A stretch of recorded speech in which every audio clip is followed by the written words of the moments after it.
नमस्कार। DD news पर सांकेतिक समाचारों के इस विशेष बुलेटिन में आप सभी का बहुत बहुत स्वागत है।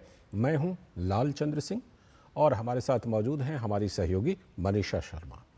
तो हम बुलेटिन में तमाम खबरें देखेंगे, लेकिन सबसे पहले इस समय की हेडलाइंस। शिक्षा मंत्रालय की शिकायत पर नीट पेपर लीक मामले में सीबीआई ने दर्ज की नई एफआईआर। नीट यूजी में ग्रेस मार्क्स पाने वाले 1563 परीक्षार्थियों के लिए आज दोबारा हुई परीक्षा। वहीं आज होने वाली नीट पीजी परीक्षा स्थगित, नई तारीख की घोषणा जल्द ही। मॉनसूनी सीजन के बीच केंद्रीय गृह मंत्री अमित शाह की अध्यक्षता में नई दिल्ली में उच्च स्तरीय बैठक। देश में बाढ़ प्रबंधन को लेकर तैयारियों की हुई समीक्षा। अरुणाचल प्रदेश के ईटानगर में बादल फटने से तबाही, कई हिस्सों में भूस्खलन और बाढ़ जैसे हालात, घरों और वाहनों को भारी नुकसान। तमिलनाडु के कल्लाकुरिची जिले में जहरीली शराब मामले को लेकर भाजपा हमलावर। पार्टी के प्रवक्ता संबित पात्रा ने मामले को लेकर इंडी गठबंधन के नेताओं की खामोशी पर उठाए सवाल। इस मामले में अब तक 56 लोगों की हो चुकी है मौत। छत्तीसगढ़ के सुकमा और बीजापुर बॉर्डर पर आईईडी ब्लास्ट में कोबरा बटालियन के 2 जवान शहीद। दूसरी ओर सुकमा जिले में नक्सल विरोधी अभियान के तहत सुरक्षा बलों को मिली बड़ी कामयाबी। नक्सलियों के पास से मिले नोट छापने के उपकरण, बंदूक, वायरलेस सेट और भारी मात्रा में विस्फोटक भी बरामद। और खेल की खबरों में अफगानिस्तान ने T20 वर्ल्ड कप का सबसे बड़ा उलटफेर करते हुए ऑस्ट्रेलिया को सुपर 8 में दी करारी मात। तो वहीं सेमीफाइनल से बस 1 कदम दूर टीम इंडिया कल बांग्लादेश को 50 रन से हराकर अंक तालिका में पहले पायदान पर किया है कब्जा।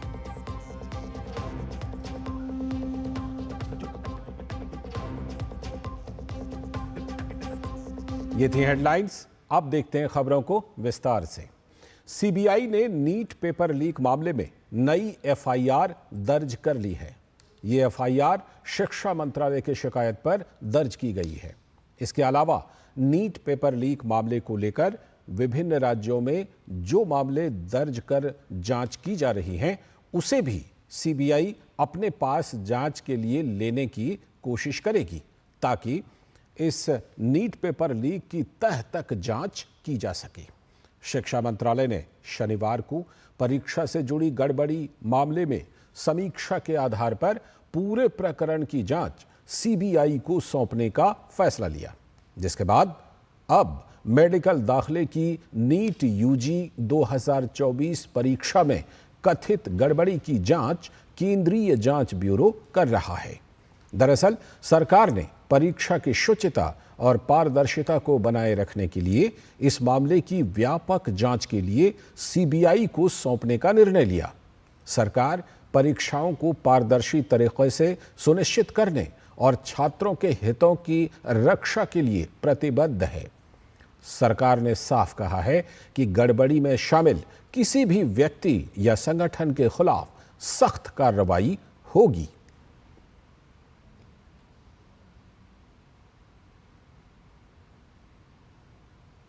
और इस बीच परीक्षा में ग्रेस मार्क्स पाने वाले परीक्षार्थियों के लिए आज दोबारा परीक्षा का आयोजन किया गया। नीट यूजी की पुनर्परीक्षा 1563 छात्रों के लिए आयोजित की गई। परीक्षा के लिए देश भर में 7 केंद्र बनाए गए थे। छत्तीसगढ़ और हरियाणा के 2-2 और गुजरात, मेघालय और चंडीगढ़ के 1-1 केंद्र पर यह परीक्षा आयोजित की गई। परीक्षा को सुचारू रूप से आयोजित करने के लिए खास इंतजाम किए गए थे। इसके साथ ही परीक्षा केंद्रों के बाहर शांति व्यवस्था बनाए रखने के लिए 200 मीटर की परिधि में धारा 144 लागू किया गया था। परीक्षा केंद्रों की 200 मीटर की परिधि में फोटो स्टेट की दुकानों को बंद करने का निर्देश दिया गया था। दरअसल परीक्षा शुरू होने में देरी की वजह से ही इन 1563 छात्रों को ग्रेस मार्क्स दिए गए थे। हरियाणा के एक ही परीक्षा केंद्र के 6 अभ्यर्थियों को ग्रेस मार्क्स की वजह से 720 में से 720 अंक हासिल हो गए थे, जबकि 2 छात्रों को 718 और 719 अंक हासिल हुए थे। ग्रेस मार्क्स को लेकर विवाद बढ़ने के बाद एनटीए ने एक हाई पावर कमेटी का गठन किया था, जिसकी अनुशंसा के आधार पर 1563 अभ्यर्थियों को दिए गए ग्रेस मार्क्स रद्द कर दिए गए और उनके लिए 23 जून यानी आज ही को दोबारा नीट की परीक्षा आयोजित करने का निर्णय लिया गया था।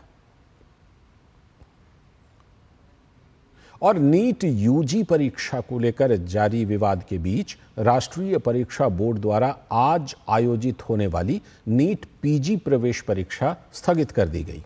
राष्ट्रीय परीक्षा बोर्ड की ओर से जल्द ही प्रवेश परीक्षा की नई तारीख का ऐलान किया जाएगा। स्वास्थ्य मंत्रालय ने मेडिकल छात्रों के लिए राष्ट्रीय परीक्षा बोर्ड द्वारा आयोजित नीट पीजी प्रवेश परीक्षा की पूरी प्रक्रिया का बारीकी से मूल्यांकन करने का फैसला लिया है।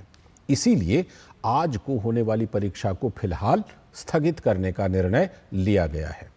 मंत्रालय ने छात्रों को हुई असुविधा के लिए खेद व्यक्त करते हुए कहा कि ये फैसला छात्रों के हित में और परीक्षा प्रक्रिया की पवित्रता को बनाए रखने के लिए लिया गया है।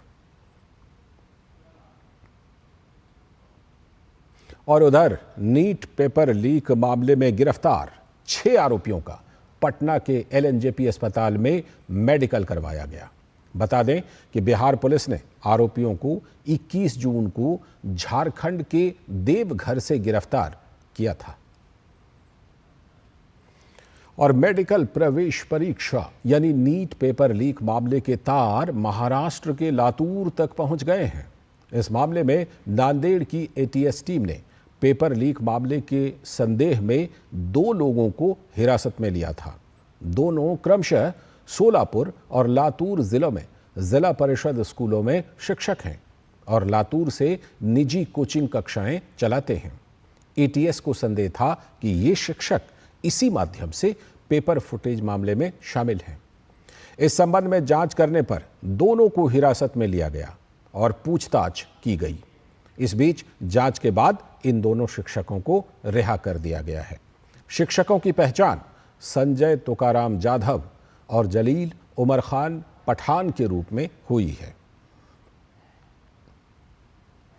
और यूजीसी के चेयरमैन एम जगदीश कुमार ने प्रतियोगिता परीक्षाओं में पारदर्शिता की बात कही है। यूजीसी नेट जो एग्जामिनेशन एनटीए कंडक्ट करते हैं ऑन बिहाफ ऑफ यूजीसी, एक टेस्ट जेआरएफ देने के लिए, पीएचडी रिसर्च फेलोशिप देने के लिए और असिस्टेंट प्रोफेसर अपॉइंटमेंट के लिए ये एग्जामिनेशन जून 18 को हम कंडक्ट किया, लेकिन 19 जून को आसपास 3 बजे हमारे पास इंफॉर्मेशन मिला। मिनिस्ट्री ऑफ होम अफेयर्स का एक सेंटर है, Indian centre for cyber crime coordination, I4C कहते हैं। इन्होंने हमको इंफॉर्मेशन दिया कि examination might have been compromised. Immediately ministry of education ने इसके बारे में एक्शन लिया। 9 बजे तक मिनिस्ट्री ऑफ एजुकेशन ने यूजीसी नेट को कैंसिल किया, इसलिए कि to protect the interest of the students. अभी एनटीए इसके बारे में काम कर रहा है। आगे जो दिनों में हम यूजीसी नेट को कंडक्ट करना चाहते हैं वो डेट्स को भी हम अनाउंस करेंगे। इस बीच मणिपाल ग्लोबल एजुकेशन के चेयरमैन मोहन दास पाई ने प्रतियोगिता परीक्षाओं की शुचिता और पारदर्शिता बरकरार रखने के लिए केंद्र सरकार की ओर से तेजी से कदम उठाए जाने की सराहना की है। वहीं आईआईएम इंदौर के निदेशक हिमांशु राय समेत कई शिक्षाविदों ने भी इस मामले में सरकार के कदमों की तारीफ की है। I'm very happy to see that the government of India has taken steps to protect the integrity of the examination. The National Testing Agency chief has been replaced. Dr. Pradeep Karola has been appointed. He's a very good officer. I'm sure he'll clean up. A committee under Dr. Radhakrishnan has been set up. Re-examination are being held in those centers which are there. I think that's very good. But much more has to be done. But the entire process should be rejuvenated to make sure justice is done to the 24 lakh people. There should be no retest for the 24 lakh students. There should be a retest only in those centers where things have gone wrong. For those students who can go wrong, you can't impose a burden of retest on everybody because there has been no fraud everywhere. There has been a fraud in a few areas and that can be easily identified. That action should be taken. So it's good to see the government taking this act together. I hope it had, I only wish it had been done much earlier. से ये जो कदम उठाए गए हैं ये क्योंकि त्वरित गति से उठाए गए हैं इसलिए कदम बहुत अच्छे हैं। दोनों केसेस, चाहे वो नेट वाला केस हो चाहे वो नीट यूजी वाला केस हो, वो सीबीआई को सौंप दिया गया है। तो ये एक सराहनीय कदम है। और साथ ही जो पब्लिक एग्जामिनेशन एक्ट उसका नोटिफिकेशन हो गया है जिसमें जो भी लोग इसमें दोषी पाए जाएंगे उनको 1 करोड़ रुपए तक का जुर्माना और उसके अलावा 10 साल तक की सज़ा हो सकती है। तो मेरे ख्याल से ये जो कदम उठाए गए हैं ये सराहनीय हैं और ये अगर जो समयबद्ध तरीके से बोला गया है अगर इनको किया जाता है तो ये बहुत अच्छा होगा। इंफ्रास्ट्रक्चर से रिलेटेड चीज़ें हैं कि कैसे उपकरण होने चाहिए, कैसे बॉक्सेस होने चाहिए, पेपर कैसे जाना चाहिए, ट्रांसपोर्ट कैसे जाना चाहिए, इसका भी हमको एक लॉन्ग टर्म उपाय सोचना पड़ेगा। This is an issue which affects lakhs of students. A very thorough investigation into the matter is required before an informed decision can be taken. Unfortunately, overnight solutions are not possible in such complex cases. The government has already formed a high-level committee headed by a very respected scientist, Dr. Radhakrishnan, who was the previous chairman of ISRO, who's very eminently suitable for looking at complex issues, having faced such problems in ISRO. So that committee will give its report in 2 months. Further, CBI is inquiring into the matter. The Supreme Court is also seized of this matter. So let's wait for all the inputs to come. I think we need to have patience when dealing with such complex issues. I think once all these come, definitely a very good solution can be found so that such problems don't recur again. NTA के परीक्षा के बारे में बहुत सारे संशय अनेक छात्रों ने व्यक्त किए हैं, अनेक चीज़ें बाहर सामने आ रही है। इसके मुद्दे नज़र मंत्रालय ने और खुद शिक्षा मंत्री श्री धर्मेंद्र प्रधान जी ने एक उच्च स्तरीय कमेटी का गठन किया है जिसके अध्यक्ष डॉक्टर राधाकृष्णन जी हैं। दुर्भाग्यपूर्ण कुछ घटनाएं सामने आने के वजह से इसमें रिफॉर्म्स करने के दृष्टि से इस कमेटी का गठन किया गया है। इस कमेटी से अपेक्षा है कि एग्जामिनेशन सिस्टम को कैसे ट्रांसपेरेंट बनाया जाए, ज़ीरो एरर फ्री बनाया जाए। आज की एक और बड़ी खबर, तमिलनाडु में हुई जहरीली शराब त्रासदी पर केंद्रीय वित्त मंत्री निर्मला सीतारमण ने कहा कि आज तक 56 लोगों की मौत हो गई है और उनमें से ज़्यादातर अनुसूचित जाति के हैं। 200 से ज़्यादा लोग अभी भी अस्पताल में गंभीर अवस्था में हैं। मैं इस घटना की निंदा करती हूं। उन्होंने कहा कि मुझे आश्चर्य है कि कांग्रेस ने इस घटना के खिलाफ एक शब्द भी नहीं कहा। सीतारमण ने कहा कि कांग्रेस पार्टी के अध्यक्ष मल्लिकार्जुन खड़गे और राहुल गांधी कहां हैं। वित्त मंत्री निर्मला सीतारमण ने इस पूरे मामले की सीबीआई जांच की मांग की है। गैर कानूनी लिकर के वजह से 56 लोग का मौत हुआ। इसके कारण 5 बच्चे दोनों माँ बाप का खो करके आज अनाथ हो गए हैं और 200 से ज़्यादा लोग आज भी हॉस्पिटल में इलाज ले रहे हैं और सम आज भी एक आध क्रिटिकल हालात में है। आज तक तमिलनाडु में 55 लोग का 56 नॉट 55 लोग का मर जाने के बावजूद, इलीगल काम के द्वारा मर जाने के बावजूद कांग्रेस अध्यक्ष मल्लिकार्जुन खड़गे जी या राहुल गांधी जी एक भी बयान आज तक नहीं दिए। बिल्कुल मैं डिमांड करती हूँ इस पूरे मामले को सीबीआई के हाथ में सौंपना चाहिए। तमिलनाडु के कल्लकुरुची में जहरीली शराब से 56 लोगों की मौत को लेकर भाजपा के प्रवक्ता संबित पात्रा ने मीडिया में चल रही खबरों का हवाला देते हुए सवाल उठाया कि मुख्य आरोपी के डीएमके से क्या संबंध है और मुख्यमंत्री एमके स्टालिन को इस पर जवाब देना चाहिए। आज जो अखबार में तथ्य है उसमें बड़े स्पष्ट रूप से लिखा गया है कि यहां पर वो कहते हैं कि ये जो गोविंद राज है, जो इसका किंगपिन है, उसके घर के फोटो को, तस्वीर को मीडिया में दिखाया गया था। उसके घर के बाहर डीएमके के स्टिकर्स लगे हुए हैं और घर के अंदर भी डीएमके के स्टिकर्स लगे हुए हैं। So my question to mister Stalin, the chief minister of Tamil Nadu is, sir, are you complicit or not? Who will answer on your behalf?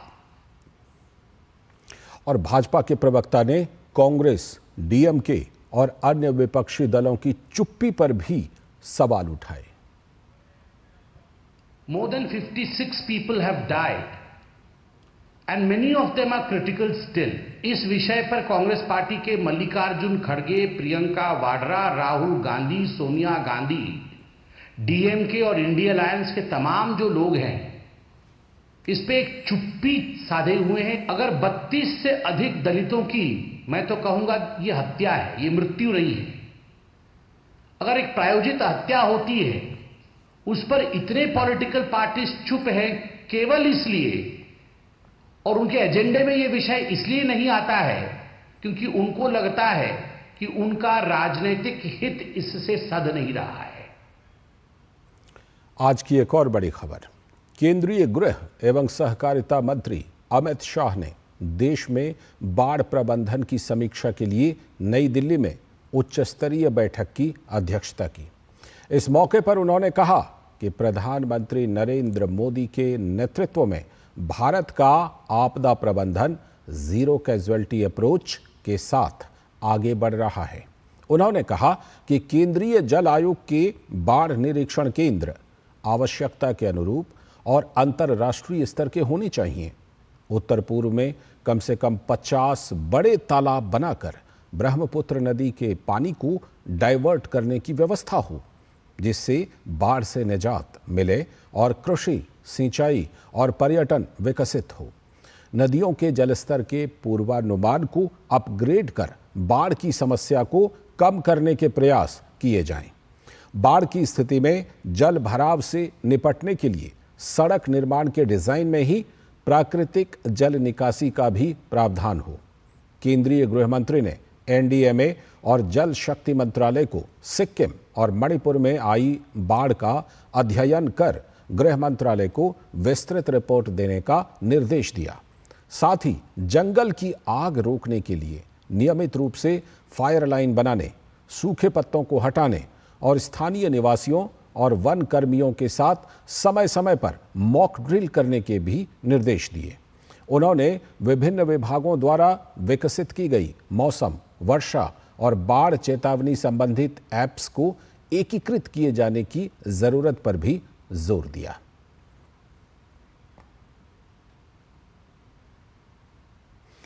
अभी वक्त है एक ब्रेक का, और ब्रेक के बाद जब लौटेंगे तब देखेंगे आज की कुछ और बड़ी खबरें। MDH का किचन किंग किचन में हो तो हम सब कुछ बना सकते हैं। बैंगन का भरता, आलू गोभी, भिंडी मसाला और भी बहुत कुछ। MDH। बात जब पीढ़ियों के लिए बनने वाले घर की हो तो जिम्मेदारी बड़ी हो जाती है। गैलेंट समझता है ये जिम्मेदारी। अब डबल एम रिब्स के साथ गैलेंट एडवांस TMT रीबार, निर्माण का real hero. You know it's only a drill, and yet you train like it is the real thing. Because one day, at a second's notice, it will be. One day, you'll come together as an invincible team. And every second you save will be a life saved. The Indian Air Force is looking for an exceptional team. A team that is truly a cut above. Join the Indian Air Force to be a cut above. स्वागत है break के बाद। आगे की खबरों में, पूर्वोत्तर राज्य अरुणाचल प्रदेश के ईटानगर में आज सुबह बादल फटने से कई स्थानों पर भूस्खलन हुआ और बाढ़ जैसे हालात बन गए, जिसके कारण राष्ट्रीय राजमार्ग 415 के कई हिस्सों में बाढ़ जैसे हालात बन गए हैं। राजमार्ग पर कई वाहन फंसे हुए हैं। जिला प्रशासन ने लोगों से नदियों के किनारे और भूस्खलन के खतरे वाले क्षेत्रों में न जाने को कहा है। अधिकारियों ने भारी बारिश के मद्देनज़र लोगों को सुरक्षित स्थानों पर जाने की सलाह दी है। जिला प्रशासन ने 7 स्थानों पर राहत शिविर लगाए हैं। अब बात संसद सत्र की। कल से शुरू हो रहे संसद के सत्र के लिए संसदीय कार्य मंत्री किरेन रिजिजू सभी दलों के नेताओं से मुलाकात कर रहे हैं। इसी क्रम में संसदीय कार्य मंत्री किरेन रिजिजू ने अखिल भारतीय तृणमूल कांग्रेस के संसदीय दल के नेता सुदीप बंदोपाध्याय से मुलाकात की। उन्होंने मुलाकात की जानकारी देते हुए सोशल मीडिया साइट एक्स पर लिखा, अखिल भारतीय तृणमूल कांग्रेस संसदीय दल के नेता सुदीप बंदोपाध्याय जी से मुलाकात की। सुदीप दा का संसदीय करियर काफ़ी लंबा है और वे संसद में अपने शांत और गरिमामय आचरण के लिए जाने जाते हैं। 18वीं लोकसभा को उनके अनुभवों से काफ़ी लाभ मिलेगा।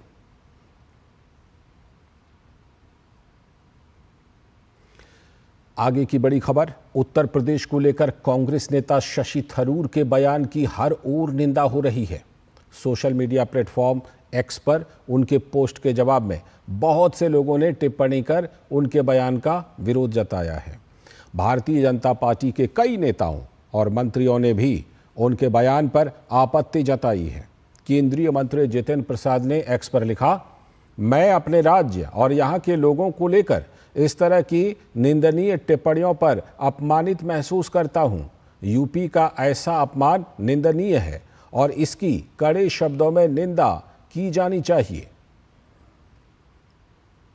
वहीं उत्तर प्रदेश के ऊर्जा और शहरी विकास मंत्री AK शर्मा ने लिखा, अपने नेता के चुनाव जीतते ही कांग्रेस ने उत्तर प्रदेश का हमेशा की तरह पुनः अपमान करना शुरू कर दिया।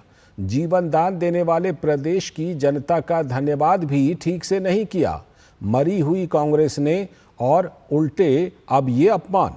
श्री शशि थरूर जी से कुछ बेहतर उम्मीद की भी नहीं जा सकती, लेकिन यूपी के बारे में उनका आज का व्यंग्य पूरे प्रदेश और प्रदेशवासियों का घोर अपमान है।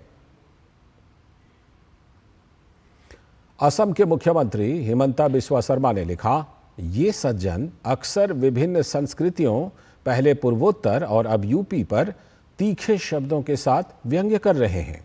उनका दिमाग विक्षिप्तता की धुंध में भटक रहा है।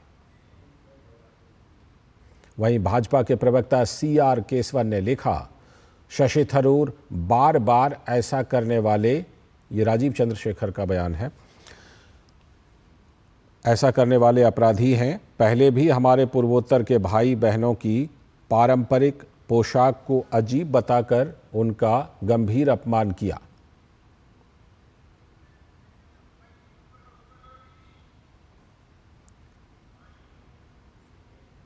तो ये राजीव चंद्रशेखर के जो बयान है वो आप देख रहे हैं कि भारतीयों को शर्मसार करने की बेशर्म मूर्खतापूर्ण राजनीति, यह कांग्रेस का तरीका है।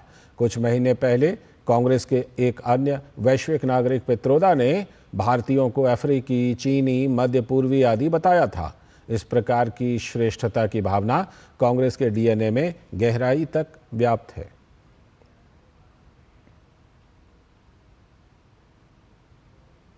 एक बड़ी खबर छत्तीसगढ़ से। सुकमा जिले में बीजापुर सीमा के पास नक्सलियों ने बड़ी वारदात को अंजाम दिया। यहां सिलगेर और टेकलगुडेम के बीच नक्सलियों ने कोबरा बटालियन के ट्रक को IED ब्लास्ट कर उड़ा दिया। इस हमले में 2 जवान शहीद हो गए हैं, जबकि कुछ जवान घायल भी हुए हैं। दरअसल जगरगुंडा क्षेत्र में सिलगेर कैंप से 201 कोबरा वाहिनी के जवानों का वाहन टेकलगुडेम की ओर जा रहा था। वहां रास्ते में नक्सलियों ने IED प्लांट कर रखा था। बताया जा रहा है कि दोपहर के वक्त जैसे ही जवानों से भरा ट्रक वहां से गुजरा, IED की चपेट में आ गया। और इससे पहले छत्तीसगढ़ के सुकमा जिले में ही नक्सल विरोधी अभियान के तहत बड़ा पर्दाफाश हुआ। सर्चिंग टीम ने कोराजगुड़ा के जंगलों से पहली बार नक्सलियों के पास से नोट छापने के उपकरण बरामद किए।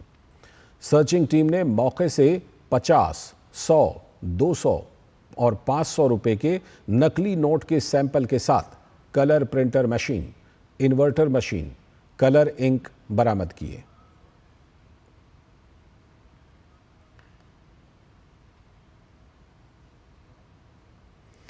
विदेश मंत्री डॉक्टर एस जयशंकर संयुक्त अरब अमीरात के दौरे पर हैं। उन्होंने अबू धाबी में हाल ही में बने BAPS मंदिर जाकर दर्शन और पूजन किया। डॉक्टर जयशंकर ने मंदिर में पुजारियों से बातचीत भी की। डॉक्टर जयशंकर इस दौरे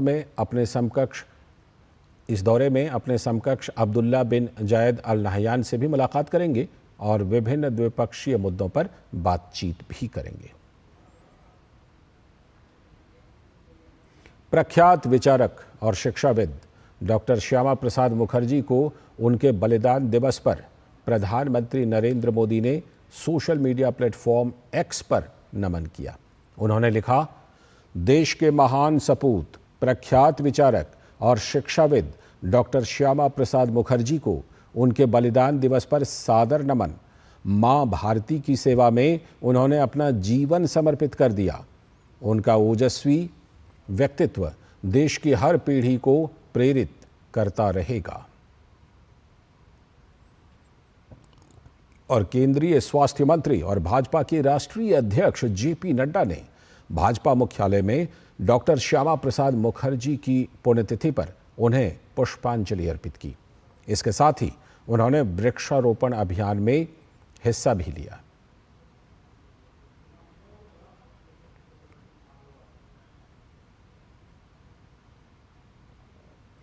इसी के साथ सांकेतिक समाचारों के इस विशेष बुलेटिन में इतना ही। मुझे और हमारी सहयोगी मनीषा शर्मा को दीजिए अनुमति। नमस्कार।